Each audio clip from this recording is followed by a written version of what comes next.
Ahoy there. Today on the Red Sea, I gave my niece a laptop on her birthday and she screamed at me because it was not brand new. What's the most ungrateful thing you see someone do?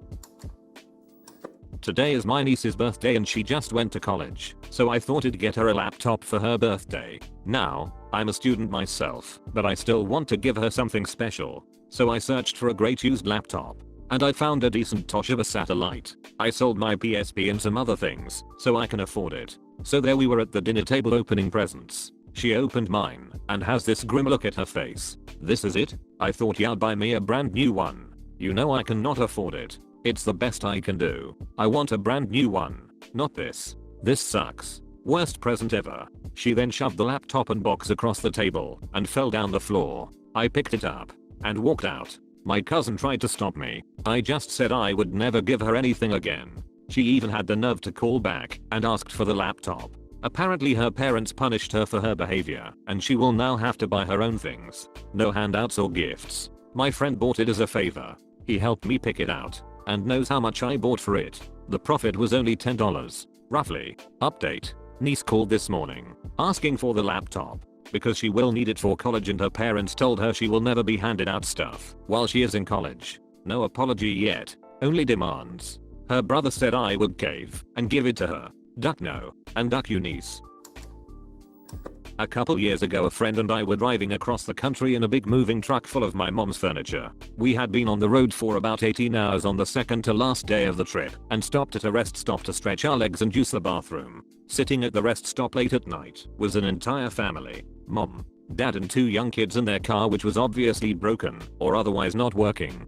Feeling like I should try and help I asked the father what was wrong and he told me they had run out of gas and just needed to get to the next town which was about 40 miles away. I could not leave the rest stop with that family stranded so my friend and I got back in the truck and drove the 40-ish miles to the next town. Bought gas and a can and drove all the way back in our huge moving truck. The whole trip back and forth took us about an hour and a half and by the time we got back to the rest stop we were both about to pass out. Well, the family was still there waiting and I hopped out to give them the gas they needed so badly. I handed the can to the father and he looked at me and said I would rather have the money. This caught me off guard as money would not help them get anywhere, but it was then that it dawned on me that he never wanted gas to begin with and probably had some in the car. He was just fishing for cash and using his kids as the bait. I felt really bad for the mom as she was just looking at me the whole time with this expression of "I'm so sorry." I was at a loss for words since the dad did not even want the gas we had just driven for over an hour to get for them. I just set the gas can on the ground, got back in the truck and left feeling like a giant idiot. This is a common scam. Lots of panhandlers use their kids, real and non-existent, as bait for handouts of money. Who knows what the money is used on? Many times when people ask me for food or gas, I offer to get that for them. 99% of the time, that is not what they really want. They want the money. The few times that food or gasoline was what they really needed, the people have been very grateful when I provided. Cousin gave my son a broken PS2 for his birthday. I fixed it. Just needed to clean the optic on the player. Then the cousin asked for it back. You told him no, right? Absolutely. I delivered a pizza in a low-income type apartment complex. Total was $18 point something, and she handed me a $20 rolled up and told me to keep the change. I turned around and started walking down the stairs back to the parking lot while unrolling the $20 to put in my wad of cash when I find a $100 wrapped up inside of the $20. Immediately I turned around and went back, knocked and said, "I do not think you meant to include this inside the 20. As I extended my hand towards her with a $100 bill in it. She instantly started screaming at me about how she did not give me no $100 tip and that I'm lucky she does not call the police. Slammed the door. Then called to my pizza shop to complain. I told the manager the whole story. She was put on the do not answer list. Crazy lady. I had something similar happen at an ATM. The guy before me had pulled out what looked like $400 and then walked away without taking the cash. I did not realize what had happened at first. So by the time I put 2 and 2 together he was out of the store. I grab the money, run after him, and catch him in the parking lot. I hand him the cash and he violently grabs it from me and starts talking malarkey about me trying to steal his money. He starts getting in my face when his friend mentioned that before he ever met me, he was $400 down. Then I come along and has back to even, ending with, "What the duck is wrong with you?" Guy never did thank me, but his friend did. When we were very young we were very poor. My sister's birthday was coming up. I think she was about 7. There was no money to buy gifts, but my mother had a small piece of white satin cloth and a box of tiny little pearl beads. She hand sewed this beautiful little wedding gown for my sister's doll and sat up night after night hand sewing these tiny little beads on the dress. When my sister was given it for her birthday she threw it across the room in disgust, saying I do not want that, it's my old dolly. I'll never forget the heartbreak on my mother's face. My son was 6 and was really into trains. He had a fantastic wooden train set with all the bells and whistles, and he and I spent hours putting it together in different ways and playing, but he kept begging for an electric train. Begging and begging.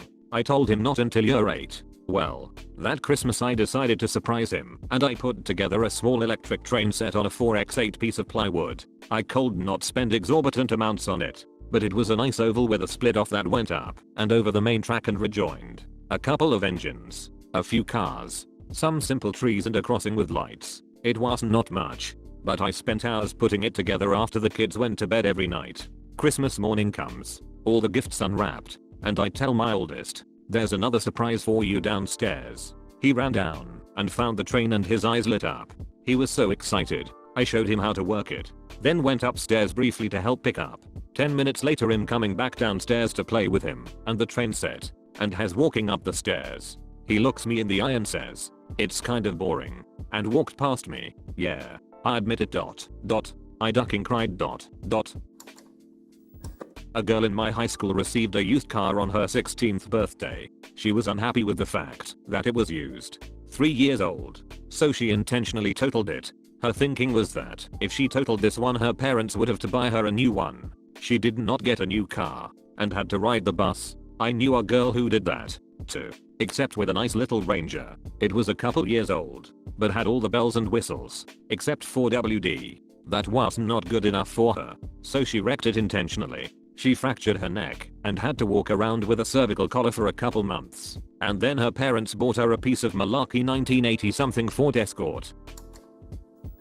I used to work for a local car dealership. I was selling the cheapest car on the lot to a dad and his daughter. It was a 2000 Daewoo for $3,000. She was so excited to have her own car, and it was what her dad could afford to buy her. At this same time another salesperson was selling a brand new Eddie Bauer Explorer to a dad for a present to his daughter. As I was presenting the Daewoo to the new owners the daughter of the other dad comes in to see her new Explorer. She starts throwing a Malarkey fit and yells I did not want an Explorer. I wanted an Expedition. I was really proud of the dad of the Explorer as he walked back into the finance office. He changed the deal. He corroborated with the guy buying the Daewoo and switched the names. So the girl crying over her Explorer now had a crappy Daewoo and the girl who was really grateful to have a car ended up with a fully loaded, paid of Explorer. I would never have believed it if I had not been the salesperson. When I was 15, a girl in my driver's ed class turned red and stood up. She put her hands to her throat. Cold not make a sound. Her eyes looked crazy. She was choking on a piece of candy. Everyone looks for 1 beat, 2 beats. I'm like, what the hell? And I stand up and walk over 2 tables and give her the Heimlich. On the second attempt, the candy flies out like 10 feet. Like in a movie or something. She starts gasping and bawling. It's a big scene. She thanks me. The next day at class, when our parents are picking us up, she is walking down the hall with her white trash mom. They walk up to me. I'm expecting a thanks from the mom or something. I have never seen this woman before, and as she gets close she starts yelling, what did you think you were doing? You were not a doctor or a nurse. You could have broke her ribs. You're lucky I do not get a lawyer and sue your family. I still might. Etc. Etc. Message from the Reddit Sea Cove. If you are enjoying the video smash that like button, and subscribe if you have not yet. Valentine's Day. I have never given 2 malarkeys about Valentine's Day, but my girlfriend at the time had never been in a serious relationship and wanted a special Valentine's Day. I was more than happy to oblige. That day, I went to the local nursery, flowers, not babies, where I used to work, and bought 2 dozen red roses and grabbed an unused delivery invoice. I still had the uniform, just a t-shirt and hat, but enough to make me look like a legit delivery person. I then spent my entire paycheck on gifts for her and food for dinner, everything, balloons, decorations, red and pink cutsy Malarkey, and several expensive gifts including an iPod and a new camera. I went back to her house and decorated everything, transforming her kitchen and living room into what looked like a display at the mall. I even did the rose petals on the bed thing. Because I was sure my efforts would lead to a romantic evening. I looked up her class schedule to figure out where her class was. We had different majors. And proceeded to burst in. Pretending to be a delivery person. I gave her the roses and a teddy bear in front of her entire class. Even going as far as making her sign the fake delivery invoice. It was her last class of the day, so I knew she'd be heading home. I raced out of there so I could get there first, change, and start cooking dinner. I got there maybe 20 minutes before she did, and everything was going to plan. She was upset when she walked in the door. "Why did not you wait for me after class?" she asked. I told her I wanted to start dinner before she got home and finish decorating the house. "Oh, I really wanted to go out to dinner tonight. Can we go out to dinner?" I explained that I was going to make something special at home and had, in fact, already started cooking. She looked at the table full of presents and the house full of decorations and just sighed, disappointed. I really wanted this to be a special Valentine's Day, just this once. I was really hoping we could have a special day together, but I guess not. To sum it up, spent $800 on Valentine's Day, put on a great show, and it was not good enough. Never again. When I was younger I worked at a Blockbuster. I was the night shift manager, and one night I was working by myself when a customer walks up and hands me a woman's wallet. Says he found it on the ground. I peeked inside it to find an ID/membership card so I could look up her account/phone number. Sure enough, she had been in the store about 30 minutes earlier, so I gave her a call. She seemed pleased on the phone and said she would be right in.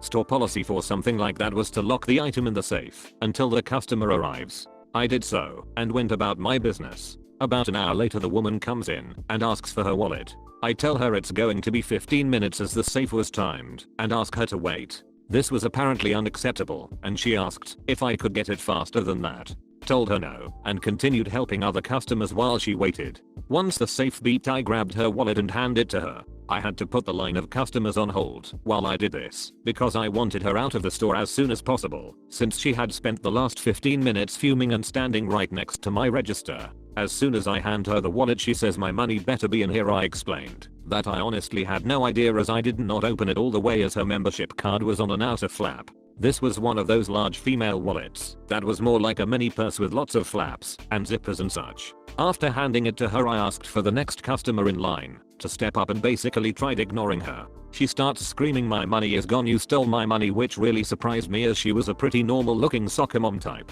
I asked the customer I'm helping to wait a second and explained to her the way the wallet was handed to me and reiterated that I had not personally opened the wallet any further than the first flap. She starts screaming again saying there was over $200 in it and that she was calling the police. I shrug and tell her to go ahead. At this point and completely satisfied to ignore her, she walks to the back of the store and whips out her cell phone.